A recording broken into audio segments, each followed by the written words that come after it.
को भोग एक बार को सामान्य लगा दो चलेगो, पर ये रसिक जनों की वाणी जरूर सुनाओ। अपने ठाकुर के आगे बैठ के गाया करो। मैं कथाओं में कहता हूं बार बार, इन पदों को सुनकर के ठाकुर जी प्रकट हो जाते थे और सामने खड़े खड़े कृष्णदास गा रहे हैं और ठुमक ठुमक करके श्रीनाथ जी नृत्य कर रहे हैं। सूरदास जी गा रहे हैं, ठाकुर जी थोड़ी पे हाथ धर के सामने बैठ के सुनते थे। कुम्मन दास जी गा रहे हैं, ठाकुर जी लपक के गोद में कूद पड़ते। हितरवंश महाप्रभु गा रहे हैं, श्री ठाकुर जी लीला कर रहे हैं। स्वामी श्री हरदास जी गा रहे हैं और ठाकुर जी सामने बैठ के वंशी बजा रहे हैं। हमारे संग करते हैं हमारे ठाकुर जी ऐसा। इसलिए रसिक जनों के पद जरूर सुनाया करो। और लोग पूछते हैं कहां मिलेंगे, ढूंढो, कुछ तो करो, मेहनत करो, परिश्रम करके लाओ। अष्ट सखाओं के पद लाओ, स्वामी श्री हरदास जी के पद लाओ, हितरवंश महाप्रभु, सेवक जी महाराज आदि के सबके पद लाओ। इन पदों को सुनाओ।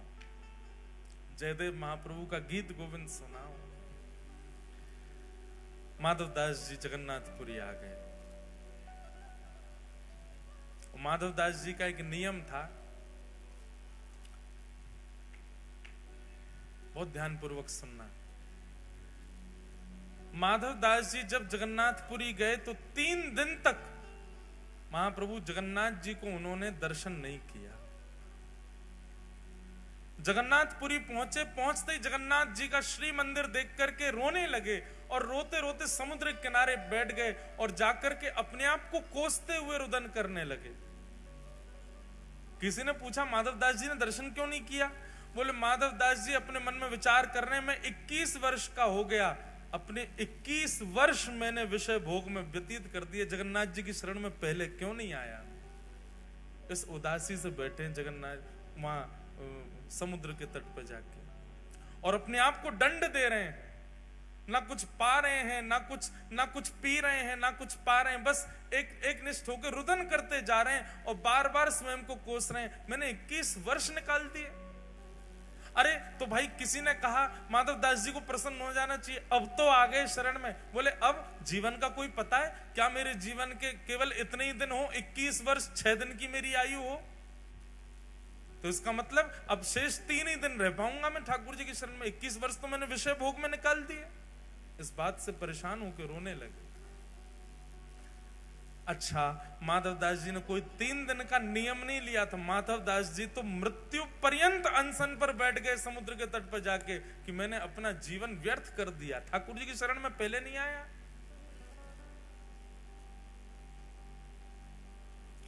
तीन दिन बाद महाप्रभु जगन्नाथ जी ब्रह्मवेदी पर बैठे हैं, महाप्रसाद सामने रखा है, लक्ष्मी मैया हाथ जोड़ करके खड़ी हैं, ठाकुर जी से कह रही हैं नाथ भोग आरोग। जगन्नाथ प्रभु कह रहे हैं देवी इच्छा नहीं हो रही। क्यों? आप तो जगन्नाथ हो, आप तो प्रसाद देखते ही महाराज हाथ लंबे कर लेते हो, दूर दूर से पाने लग जाते हो, और आज आपको इच्छा नहीं हो रही, क्या बात है? महाप्रभु जी कहते हैं एक मेरा भक्त सब छोड़ के आ गया, सब त्याग करके आया, त्याग करके मेरे शरण में आया है, लेकिन इस बात की ग्लानि में बैठा है कि इतने वर्ष मैंने क्यों संसार में विषय भोग भोगे। और वो भूखा प्यासा 3 दिन से पुरी में समुद्र के तट पर बैठा है। मुझे उसकी याद आ रही है, मुझे भूख नहीं लग रही है, तुम कुछ करो, उसके पास प्रसाद भिजवाओ, वो पाएगा तब मैं प्रसन्न होऊंगा। लक्ष्मी जी ने स्वर्ण के थाल में महाप्रसाद को, जबकि थाल में कभी महाप्रसाद नहीं पाया जाता। थाल में प्रसाद केवल ठाकुर जी पा सकते हैं जगन्नाथपुरी में, बाकी सबको तो पत्रों में पाना पड़ता है, मट्टी के बर्तन में पाना पड़ता है, थाल में कोई प्रसाद नहीं पाता। लेकिन सन्मुख का थाल जिसमें महाप्रभु जगन्नाथ भोग लगाते हैं, वही थाल जगन्नाथ जी के अधुरामृत से युक्त थाल एक बालक का रूप धारण करके माधवदास जी के पास ले जाया गया और माधवदास जी के पास रख करके कहा, बोले कि आप ही माधवदास हैं? स्वर सुनकर के बोले हाँ जी मैं ही हूं।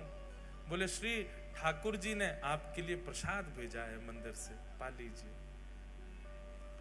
माधवदास जी तो महाराज प्रसाद देखने में व्यस्त हो गए, बालक अंतर ध्यान हो गया, प्रसाद देख करके इतने प्रसन्न हो गए, बोले ठाकुर जी ने प्रसाद भेजा, तुरंत प्रसाद पा लिया। प्रातः काल होते ही मंदिर में थाल नहीं मिला, सब जगह हाहाकार मच गई, पुजारियों पर प्रश्न चिन्ह उठाने लगे। गजपति महाराज ने पुजारियों को खड़ा किया, थाल कहां गया ठाकुर जी का? सब बोले हमने तो भीतर ही पधराया, पता नहीं कहां गया। ठाकुर जी ने गजपति राजा को स्वप्न आदेश दिया, बोले चिंता नहीं करो, समुद्र के तट पर माधवदास नाम के भक्त हैं, उनके पास ही वो थाल में नहीं भिजवाया था, क्योंकि वो 3 दिन से अनशन पर बैठे थे।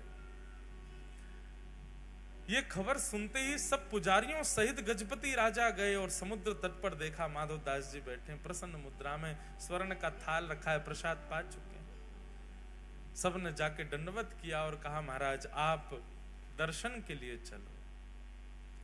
समस्त पुजारी और गजपति राजा माधवदास जी को लेकर के मंदिर में जैसे ही गए, मंदिर में माधवदास जी के प्रवेश करते ही ब्रह्मवेदी पर बैठे श्री जगन्नाथ झूमने लगे, ऐसे आनंदित होने लगे माधवदास को देख के। बंधुओं, हम सबने झूमते हुए ठाकुर जी को देखा है जब वो रथ पे जाते हैं, पर जैसे ठाकुर जी वो रथ पे जाते हुए झूमते हैं पंडा पुजारियों के संग, ऐसे ठाकुर जी वास्तव में अपने अनन्य भक्तों को देख के ब्रह्मवेदी पर झूमने लगते थे। कितने प्रसंगों में मैंने देखा, माधवदास जी के प्रसंग में देखा, यहां सालवेग के प्रसंग में देखा, रघुदास नाम के भक्त हुए उनके प्रसंग में देखा, ठाकुर जी ऐसे झूमते थे, मस्त मदमस्त हो जाते, जैसे मानो कोई वस्तु हो। अब हमारे जो जगन्नाथ जी है ना भागवत जी वाले, ये भी झूम जाते हैं। कई बार कथा में जोरदार कीर्तन होता है तो जोर से माइक बजता है तो ये भी ऐसे झूमते हैं, कभी कभी दिखते हैं। तो ठाकुर जी झूमने लगे माधवदास को, और जैसे ही झूमने लगे सब पंडा पुजारी जय जयकार करने लगे, हरि हरि बोलो, हरि हरि बोलो। महाप्रभु प्रसन्न हो गए माधवदास को देख करके। माधवदास जी ने प्रथम दर्शन किया श्री जगन्नाथ जी का, नेत्रों में अश्रु भर आए, ठाकुर जी को निहारते रहे, दर्शन किया। अब नित्य माधवदास जी दर्शन को जाने लगे। बहुत सुंदर चरित्र है माधवदास जी का। मैं तो आज 5-6 चरित्र सुनाने के भाव से आया था, अब जितने हो जाएं सुनो। माधवदास जी परम विद्वान थे। माधवदास जी के चरित्र में आता है, बहुत ध्यानपूर्वक सुनिएगा।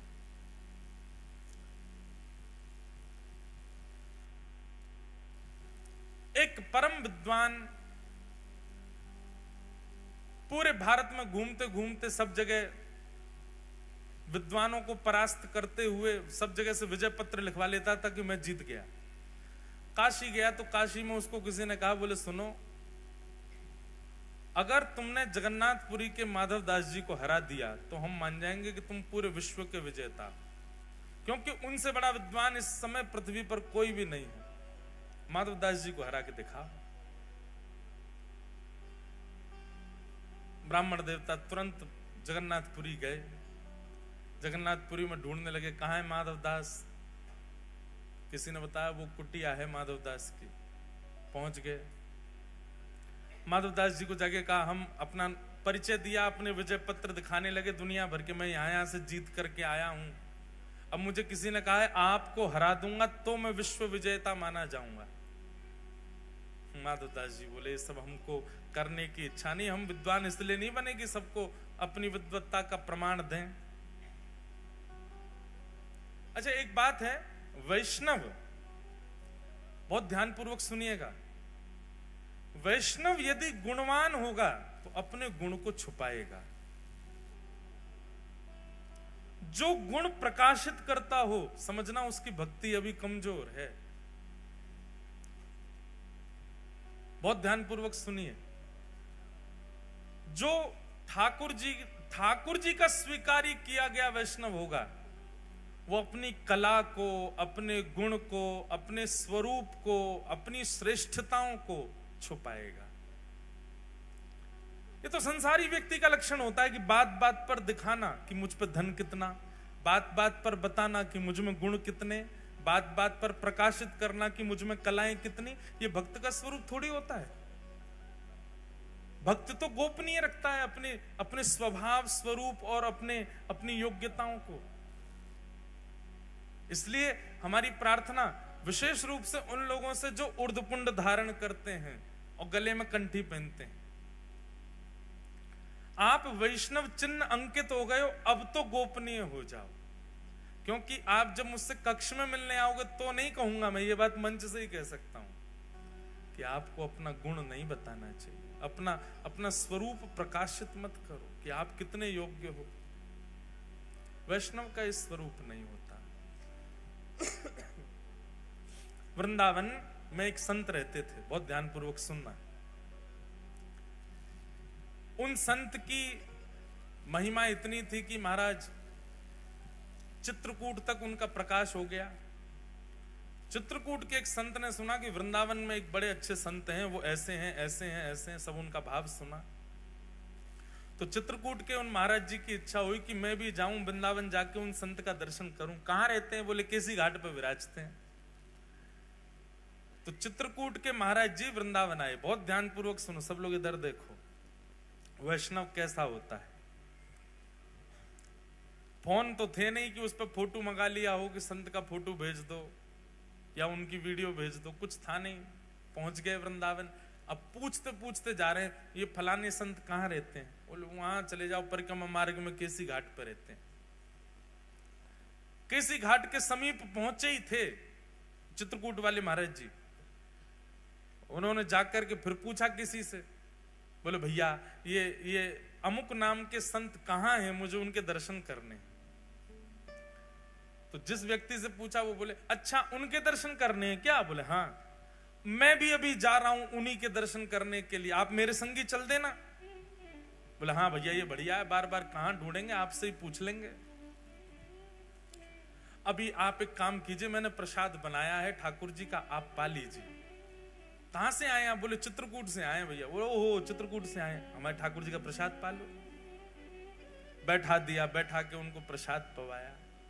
प्रसाद पवाने के बाद बोले भैया आप चलो महाराज जी के हमको दर्शन करा दो। बोले अभी महाराज जी का समय नहीं है दर्शन का, वो ना 2 घंटा बाद मिलेंगे। 2 घंटा क्या करोगे? बोले क्या करें? बोले प्रसाद पाया, थोड़ी देर पौड़ लो, सो जाओ हमारे पास से। आसन बिछा दिया, बढ़िया सुंदर चद्दर। अरे हमको नींद नहीं है। नहीं नहीं सो जाइए ना, आप इतनी दूर चित्रकूट से आए हैं। उन नहीं माने तो जबरदस्ती उनको सुला दिया। बोले लेटो आप। हाथ पांव दबाने लगे, पैर पकड़ के मसलने लगे, हाथ दबाने लगे, पैरन में घी लगाने लगे। अरे भैया काय को इतनी सेवा कर रहे हो, हम जिस काम के लिए आए वो आप करने नहीं दे रहे। उन महाराज जी से हमको मिलना, उनसे मिलवा दो। अभी ले चलूंगा, थोड़ी देर हमको सेवा करने दो ना, मैं भी जाऊंगा वहां पे, आपको ले चलूंगा। इतने में कोई तीसरा व्यक्ति आया। अब वो महाराज जी बेचारे चिढ़ गए थे। बोले भैया हम आए थे अमुक नाम के संत हैं उनका दर्शन करने, और जब बाबा ने हमको पकड़ लिया यहीं पर, हमको पहले भोजन करा दिया, अब हमारे हाथ पांव दबा रहे हैं, जबरदस्ती पैर मसल रहे हैं हमारे। इनसे बोलो हमको छोड़े, हमको उनके दर्शन करने। वो तीसरा व्यक्ति जो आया वो प्रणाम करके बोला आपके जो चरण दबा रहे हैं ये वही महाराज जी हैं जिनसे आप मिलने आए हो, ये वही संत हैं।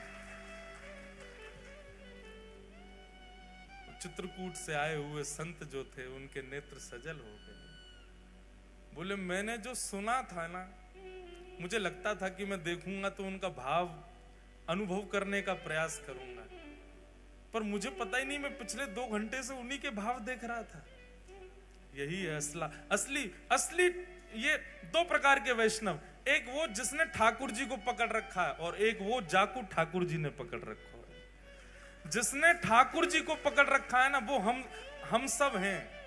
हम में आडंबर भी है, हम में दंभ भी है, हम में प्रकाशन भी है, हम में सब कुछ है। पर ठाकुर जी जाको पकड़ लेना वो तो अत्यंत गौड़ हो जाता है, अत्यंत गोपनीय हो जाता है, अत्यंत सूक्ष्म हो जाता है, वो शांत हो जाता है। वो अपनी योग्यता जिससे संसार रीझे वो कार्य वो कर ही नहीं सकता। योग्यता बताने से 4 लोग रीझेंगे मुझसे, और वैष्णव को डर लगता है कि कहीं वो रीझ ना जाए मुझसे। मैं जिसको रिझाने के लिए बैठा हूं केवल वही रीझ। मीराबाई कहती, हो बाला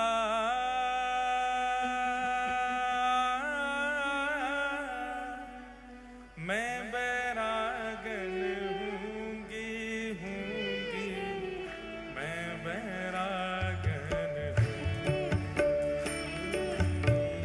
मैं बैरागन। क्यों? इस पूरे पद की जो विशेष लाइन है ना, जो विशेष बात है मीराबाई की। आप लोग कहोगे मीराबाई भी तो प्रकाशित कर रही हैं कि मैं बैरागन होंगी, सबको गा गा के क्यों बता रही हैं? उनका कहने का एक ही उद्देश्य है, जिससे सब रीझे उस लिए नहीं। गाना मेरे साथ। जिन भेषा मारो सावरो रीझे, जिन भेषा मारो सावरो रीझे, जिन भेषा मेरो सावरो रीझे, जिन भेषा मेरो सावरो रीझे, मैं सोही भेष धरूंगी, मैं तो सोही भेष धरूंगी, हाँ मैं तो सोही भेष धरूंगी, हो मैं तो सोही भेष धरूंगी, मैं बैरागन होंगी, मैं बैरागन होंगी, मैं बैरागन होंगी, मैं बैरागन होंगी। प्राण हमारा वहाँ बसते हैं, प्राण हमारा वहाँ बसते हैं, प्राण हमारा वहाँ बसते हैं, प्राण हमारा वहाँ बसते हैं। यहाँ तो खाली कोड, यहाँ तो खाली कोड, यहाँ तो खाली कोड, यहाँ तो खाली कोड। ऊंचे स्वर में गाओ। मात पिता परिवार सोई है, मात पिता परिवार सोई है, मात पिता परिवार सोई है, मात पिता परिवार सोई है। ओ कहिए तिनका तो बाला, कहिए तिनका तो, ओ बाला कहिए तिनका तो, बाला कहिए तिनका तो। अरे हाँ मैं बैरागन होंगी, मैं बैरागन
जैसे हनुमान जी महाराज सीता जी को सिंदूर लगाते देखते हैं तो सोचते हैं कि ओहो, एक सिंदूर की धार लगाने से आप श्री राम जी की गृहिणी कहलाएंगी, हम तो सर्वांगन अंग पे लगा लेंगे।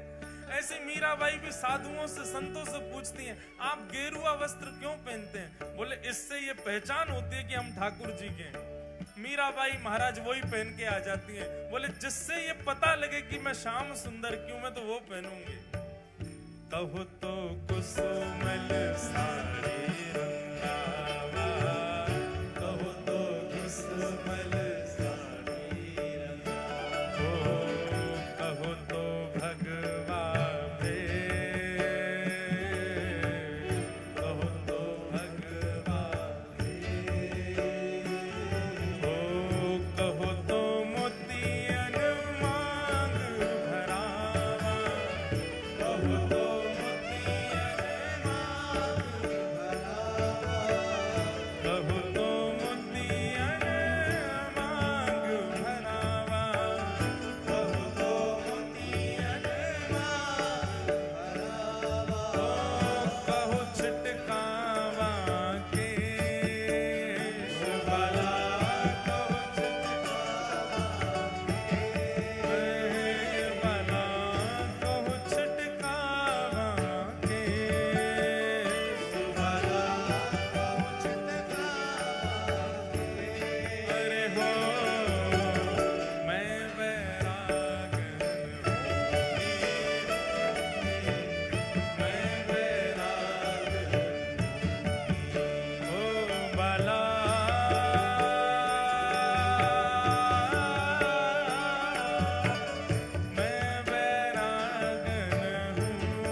प्यारे की। थोड़ा थोड़ा आगे खिसक आओ, थोड़े थोड़े आगे आ जाओ। आओ भाई, आज्ञा हुई है व्यास मंच की, तुरंत आओ, नेक नेक आगे आओ, आगे वाले भी आगे आ जाओ। बस नार में बाम लगा लेना रात को। पीछे वाले कहाँ हैं बेचारे, तोड़ दो जेल, आ जाओ आगे सामर्थ हो तो। बोलो जगन्नाथ महाप्रभु की। तो वैष्णव का स्वभाव कैसा होता है, वैष्णव का स्वरूप कैसा होता है कि वो प्रकाशित नहीं करता स्वयं को, अपने आप उसका प्रकाश हो जाए वो बात अलग है। और एक बात और सुनिए, वैष्णव गुणवान होते हुए भी अपने जब गुण का प्रकाश नहीं करता, ठाकुर जी उसका प्रकाश करते हैं। फिर माधवदास जी परम विद्वान, और एक विद्वान आकर के उनसे कहने लगा कि मुझसे शास्त्रार्थ करिए, आपको हरा करके आपसे विजय पत्र लिखवा करके लेके जाऊंगा तो काशी में मेरी बड़ी जय जयकार होगी। सब लोग इधर देखो, इधर देखो, ध्यान से सुनो। माधवदास जी ने कहा, भैया ये शास्त्रार्थ करने के लिए विद्वान नहीं हुआ मैं, या शास्त्रार्थ करने के लिए अध्ययन नहीं किया मैंने। मुझे जो शास्त्रों से करना था वो मैं कर चुका, अब तो मैं भजन में लग चुका हूं, अब ये सब नहीं मेरा विषय नहीं है। वो तो पीछे पड़ गया, बोले कि नहीं आप मुझसे शास्त्रार्थ करो और मुझे विजय पत्र लिखवाना है। माधवदास जी बोले, आप विजय पत्र ऐसे ही लिख लो, लाओ मुझे दो, मैं लिख देता हूं, क्या लिखना है। तो फिर वो बोलता जा रहा है, माधवदास जी लिख रहे हैं, क्या लिखना है। बोले लिखिए कि मैं जब आया, मेरा नाम लिखिए, अमुक नाम के ब्राह्मण जगन्नाथपुरी आए, इनका माधवदास जी ने बहुत स्वागत किया, माधवदास जी ने ऐसा किया, इस विषय पर शास्त्रार्थ हुआ। शास्त्रार्थ में चारों खाने चित हो गए माधवदास जी, और हार करके चरणों में प्रणाम करके अपनी हार स्वीकार की है। माधवदास जी ने लिख दिया, दिखा दिया, बोले देख लो, लिख दिया। हाँ नीचे हस्ताक्षर कर दो, नीचे माधवदास ले जाओ भैया विजय पत्र, जिसको दिखाना दिखा दो, हमने तुमसे हार स्वीकार की। और वो व्यक्ति तो महाराज सीधा काशी पहुंचा। काशी में जाकर के विद्वानों से कहने लगा, लो तुम लोगों ने कहा था माधवदास को हरा के दिखाओ, हरा दिया मैंने उसको, माधवदास को हरा दिया तुमने। बोले चारों खाने चित हो गए, दंडौत करने लगे मेरे आगे, भीगी बिल्ली की तरह पीछे पीछे चल रहे थे। बोले आपसे ज्यादा विद्वान कौन। बोले विश्वास नहीं हो रहा। बोले लो पढ़ो विजय पत्र। विजय पत्र ब्राह्मण पढ़ने लगे, उसमें लिखा था कि अमुक नाम का ब्राह्मण माधवदास जी की कुटिया में आया, माधवदास जी ने उसका स्वागत किया, स्वागत के पश्चात इस विषय पर शास्त्रार्थ हुआ, और शास्त्रार्थ में माधवदास जी ने अमुक नाम के व्यक्ति को चारों खाने चित करके हरा दिया। अमुक नाम का व्यक्ति हार गया और नीचे माधवदास जी के हस्ताक्षर। बोले क्या पढ़ रहे हो, क्या पढ़ रहे हो। माधवदास जी हारे हैं, मैं नहीं हारा। बोले इसमें लिखा है। उसने देखा तो उसमें वही लिखा था, माधवदास जी से वो हार गया। अब तो सब काशी के ब्राह्मण उसकी निंदा करने लगे। बोले शर्म नहीं आती, झूठ बोलता है, कोरा झूठ बोलता है, तुझको क्या लगा हम विजय पत्र पढ़ेंगे नहीं, तो दूर से दिखा देगा हम मान जाएंगे। अरे नहीं नहीं, सच में माधवदास ने ऐसा ही लिखा था कि वो हार गया। बोले लिखा था मतलब शास्त्रार्थ हुआ था कि नहीं हुआ था। अरे नहीं, वो माधवदास कर नहीं रहा था शास्त्रार्थ। बोले मुझे करना नहीं, मैं विजय पत्र दे देता हूं। अब तो ब्राह्मणों को और झूठ पकड़ में आ गया। बोले इसने आते क्या कहा था कि मैं शास्त्रार्थ करके आया, चारों खाने चित करके आया। ब्राह्मणों ने कहा हम तेरी बात नहीं मानेंगे। बोला मैं फिर से जाऊंगा। बोले अब तेरे जाने से कुछ नहीं होगा, हमारा एक गुप्तचर और जाएगा तेरे साथ, और अब की बार तुम जाके माधवदास जी से शास्त्रार्थ करो, और शास्त्रार्थ करने के बाद जो हारेगा वो गधा पे बैठ करके, कालीत मुख पे पोत करके और पादुकाओं की चप्पल गले में धारण करके जगन्नाथपुरी में उसको घुमाना। हमारा गुप्तचर जब देख लेगा तब काशी में प्रमाणित होगा कि हाँ कौन जीता कौन हारा। बोला हाँ करवा लो। काशी के लोगों ने अपना गुप्तचर भेज दिया, ये दोबारा से गए। अब की बार जैसे ही माधवदास जी की कुटिया पे पहुंचे, माधवदास जी समुद्र स्नान करने के लिए गए हुए थे। ये आए, आकर के ढूंढने लगे कहाँ है माधवदास, कहाँ है इतने में ही श्री जगन्नाथ भगवान और बलराम जी छोटे छोटे बालक बन के आए। दो कथाएं हैं इसमें। इसमें एक कथा तो यह है कि माधवदास जी का रूप धारण करके जगन्नाथ जी आ गए, और जगन्नाथ जी ने आकर के शास्त्रार्थ करके उसको हरा के गधे पे बैठा दिया। एक और कथा ऐसी आती है कि जगन्नाथ भगवान और श्री बलराम जी दो छोटे छोटे बटुक बालक बन के आ गए। और बालक बन करके आए, आगे वो क्यों खटखटा रहे हो हमारे गुरु जी का दरवाजा। बोले कहाँ है माधवदास। जगन्नाथ जी बोले तमीज से बोलो, हमारे गुरु जी का नाम ऐसे बोलते हो, बहुत विद्वान है वो। बोले हम उसको शास्त्रार्थ में हराने आए हैं और उसको हरा करके गधा पे बैठाएंगे, काली पोत करके पूरे जगन्नाथपुरी में घुमाएंगे। बलराम जी तो क्रोध में भर गए। बोले तू एक काम कर, तू हम तो शास्त्रार्थ कर ले पहले। ये छोटे छोटे बालक, तुमसे क्या शास्त्रार्थ करूंगा मैं? बोले तुम हमको हरा दो तो हम माधव दास जी को पास ले चलेंगे। ठाकुर जी से शास्त्रार्थ में कैसे जीते? बलराम जी और ठाकुर जी ने ऐसे शास्त्र सुनाए, महाराज वो हार गया। जैसे ही हार हुई तो बहुत सारे विद्यार्थी इकट्ठे हो गए थे, सब चिल्लाने लगे, बोले गधा लाओ, गधा लाओ, इसको बैठाओ, हार गया। अब वो तो भागने लगा, बलराम जी ने पकड़ा उसको, बोले कहां जा रहे हो, बैठो गधा पे। ठाकुर जी गधा लेके आए, उस पर उसको बैठा दिया, मुख पे काली पोत करके, और बलराम जी और श्री जगन्नाथ भगवान ही गधा पे बैठा के उसको पूरे जगन्नाथपुरी में घुमाने लगे।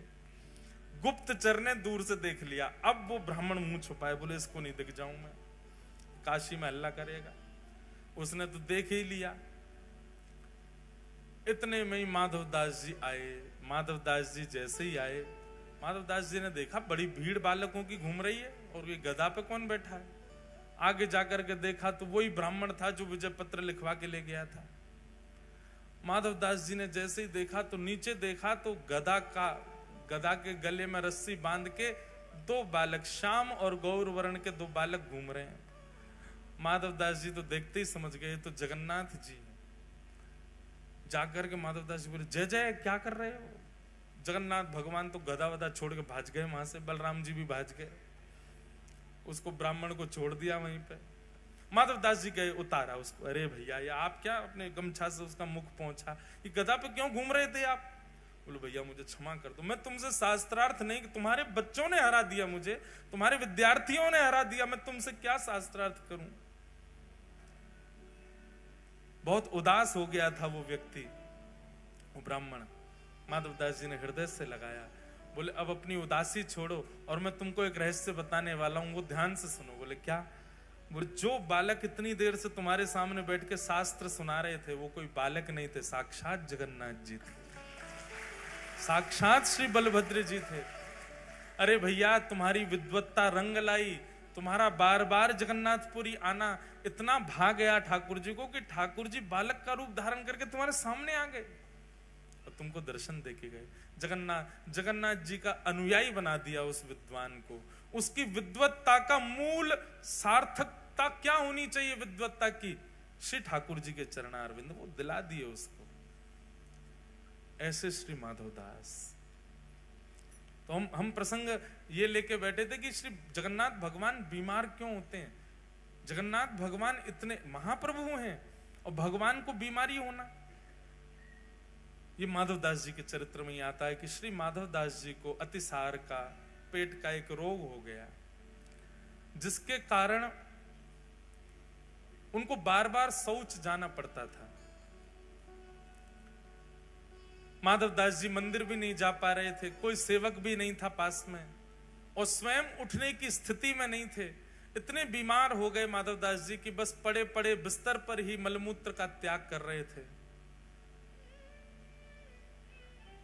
जब बहुत समय तक इस हालत में आ गए कि अब उठ भी नहीं पा रहे, इतना बल भी नहीं बचा था, तब श्री जगन्नाथ जी ही उनके यहाँ एक दास का रूप धारण करके आए और आकर के अपने हाथों में जल भर भर के लामे और माधवदास जी के अंग पर लगे हुए मल मूत्र आदि को अपने हाथ से साफ कर रहे हैं श्री जगन्नाथ जी।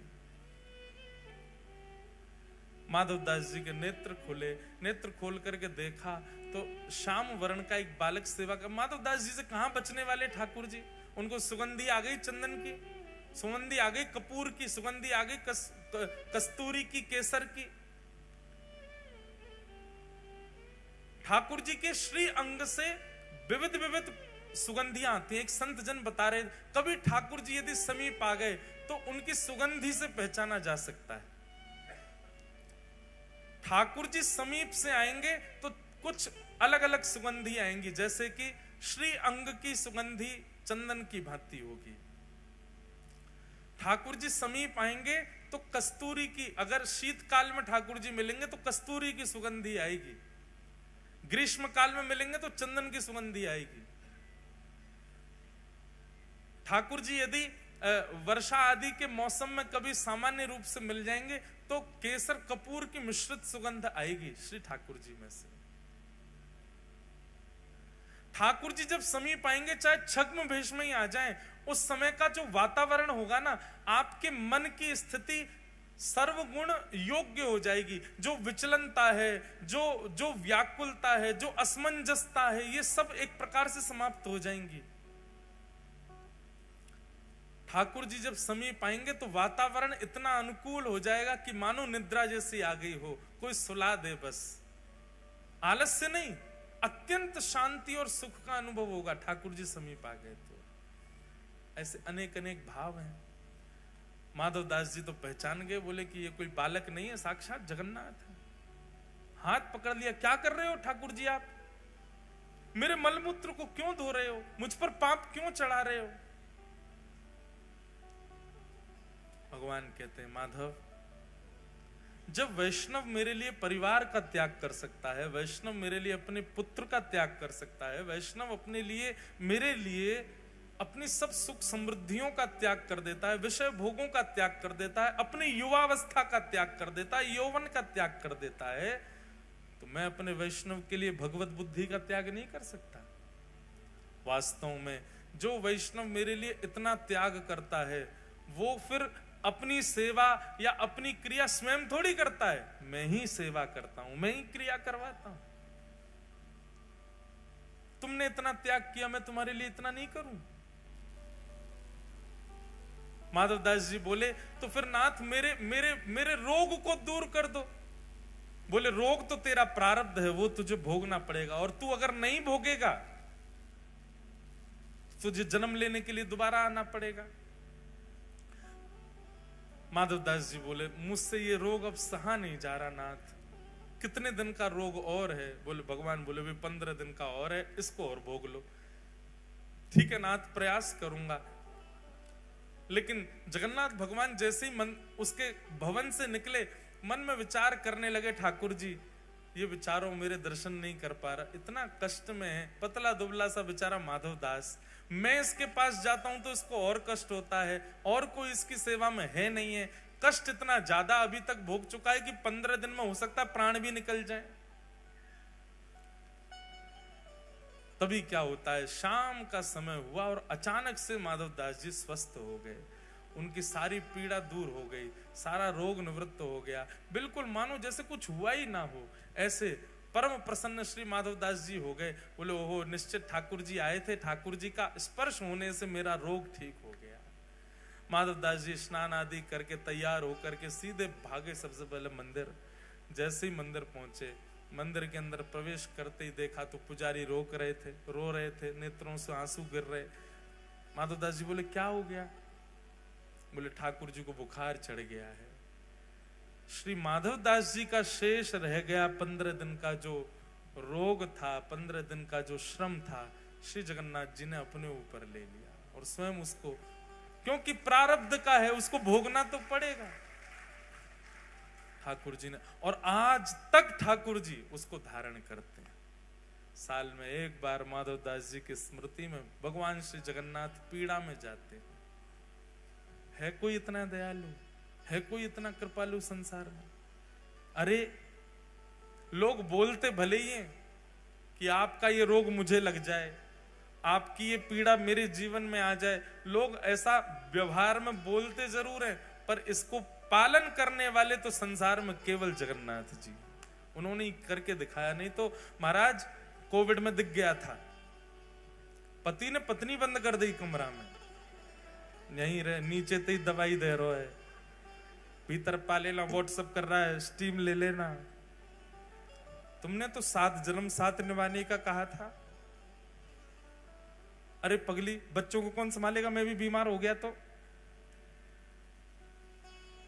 पर ऐसा नहीं है, कई परिवारों को मैं जानता हूं, वहां पर तो अच्छा, हमारे साथ क्या हुआ हम अपनी सुनाए, काय को ज्यादा इसको इमोशनल बनाए। हमारे जितने भी भाई लोग संग में रहते हैं, सब ब्राह्मण देवता, हम लोगों का नियम, मतलब कोविड जब शुरू हुआ था तो फर्स्ट लॉकडाउन जब लगा तो न्यूज पे आता था 3 बार हाथ धोएं, हैंड सैनिटाइज करें, घर में रहते हुए भी कम से कम इतनी दूरी रखें, और ये सब। तो हम जब देखते थे, मैंने कि सुनो, इनमें से एक का भी पालन हम तो नहीं करेंगे। क्यों? मैंने कि अकेले बीमार होके हॉस्पिटल गया तो मन कैसे लगेगा? अगर जाएंगे तो सब जाएंगे संग में, तो रोज सबको पकड़ना, रोज सबको गले लगाना, रोज हुआ किसी को नहीं, पर हमारा ऐसा भाव था। मैंने कि जाएंगे तो एक ही एम्बुलेंस में भर के जाएंगे सब रे, अकेले मन नहीं लगेगा यार, वहां क्या करेंगे फिर। हमारी तो बात नहीं अद्भुत है। एक हमारे पंडित जी बोले महाराज जी आप तो वैकुंठ जाओगे। मैंने कि तो वह हम तो नरक में जाएंगे। बोल रहे थे विनोद में। मैंने कि ऐसे काय को बोल रहे हो? बोले लेकिन आप एक बात लिखवा लो हमसे। मैंने क्या? आप वैकुंठ गए और हम नरक गए तो आप भी ठाकुर जी से कहोगे मेरा मन नहीं लग रहा, या तो उनको बुला दो या मुझे भेज दो। तो वैकुंठ जाने वाला तो नरक जाएगा नहीं, ठाकुर जी उसको भेजेंगे नहीं।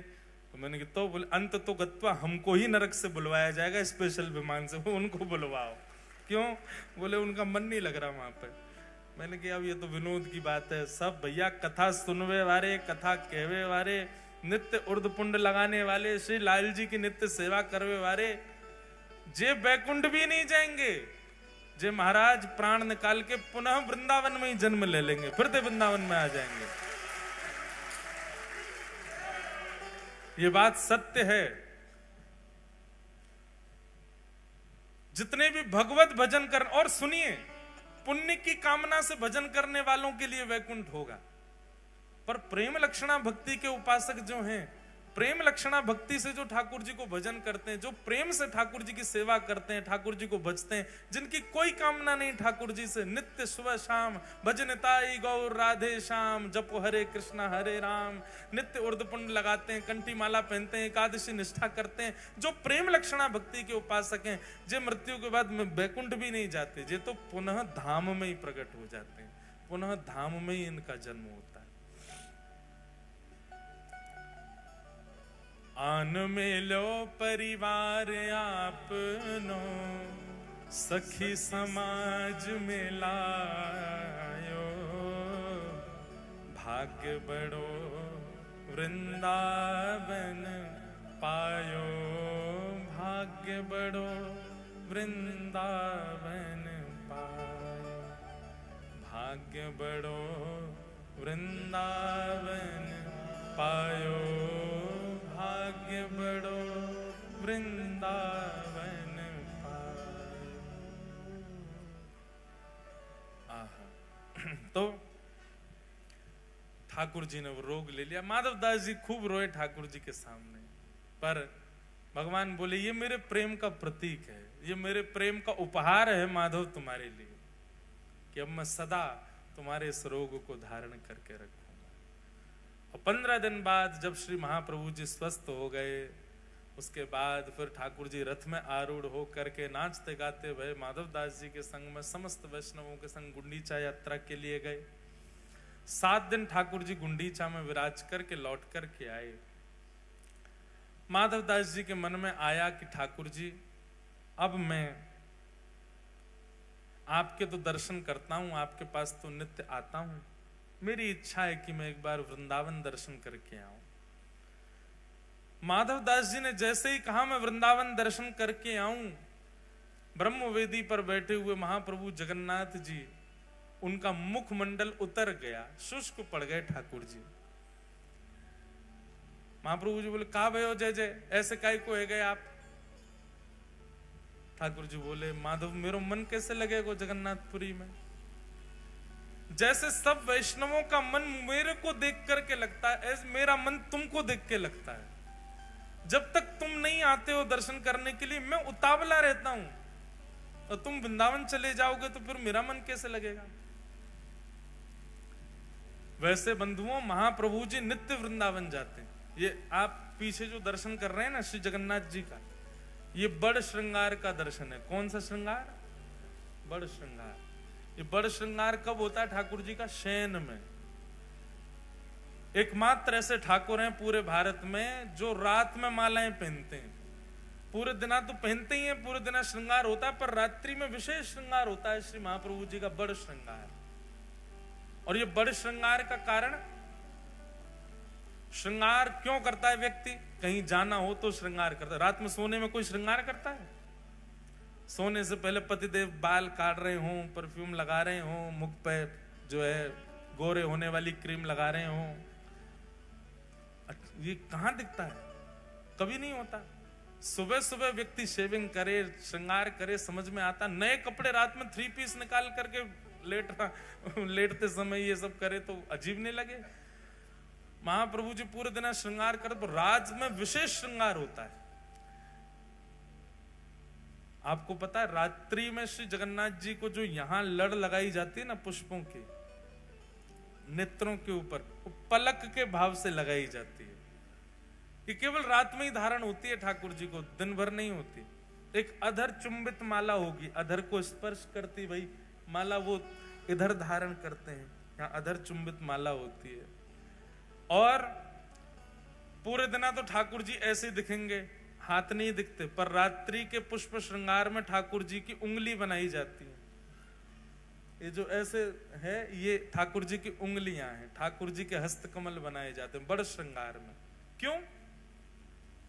बोले कपाट बंद होते श्री जगन्नाथ जी अंतर ध्यान हो जाते हैं। बोले कहां चले जाते हैं? बोले श्री जी के पास जाते हैं रास विहार करने के लिए, श्री किशोरी जी के पास में रास विहार के लिए जाते हैं। और सुनो, बड़ श्रृंगार से पहले ठाकुर जी को गीत गोविंद लिपटाया जाता है। पूरे अंग पर ठाकुर जी गीत गोविंद पहनते हैं। क्यों? बोले गीत गोविंद यदि ठाकुर जी को नहीं पहनाया तो श्री ठाकुर जी वृंदावन नहीं जाएंगे, फिर वहां चले जाएंगे जहां गीत गोविंद का पाठ हो रहा होगा। और गीत गोविंद का पाठ जहां चलता है ठाकुर जी वहां दौड़ जाते हैं। अगर ठाकुर जी को गीत गोविंद नहीं पहनाया, ठाकुर जी वहां चले गए तो श्री जी बेचारी निकुंज में अकेली बैठी प्रतीक्षा करेंगी। इसलिए श्री जी के रास विहार में ठाकुर जी समय से पहुंच जाएं, उससे पहले ठाकुर जी को गीत गोविंद पहनाया जाता है, फिर श्रृंगार किया जाता है। संपूर्ण श्रृंगार ठाकुर जी को सजा धजा करके बिल्कुल सुंदर बना करके भेजते हैं। क्यों? ठाकुर जी रास विहार में जा रहे हैं। इसलिए श्री जगन्नाथ जी रात्रि में वृंदावन ही जाते हैं, शयन पुरी में नहीं करते, वृंदावन ही पहुंच जाते हैं, वहां जाके रास विहार करते हैं और रास विहार करके फिर आते हैं। ऐसे अद्भुत नाथ हैं हमारे जगन्नाथ। तो माधव दास जी कहने लगे मैं तो वृंदावन जा रहा हूं। ठाकुर जी बोले मत जाओ। माधव दास जी बोले जाऊंगा। तो ठाकुर जी बोले दूसरा उपाय हमको ले चलो। माधव दास जी जोर से हंसने लगे, बोले आप कैसे जाओगे? यहां से नेक दूर गुंडीचा, वहां के लिए यहाँ तो 6 महीना में रथ बनाना पड़ता है आपके लिए। और वो 6 महीना में बने हुए रथ में बैठ के भी कितना पाते हुए जाते हो आप गुंडीचा तक?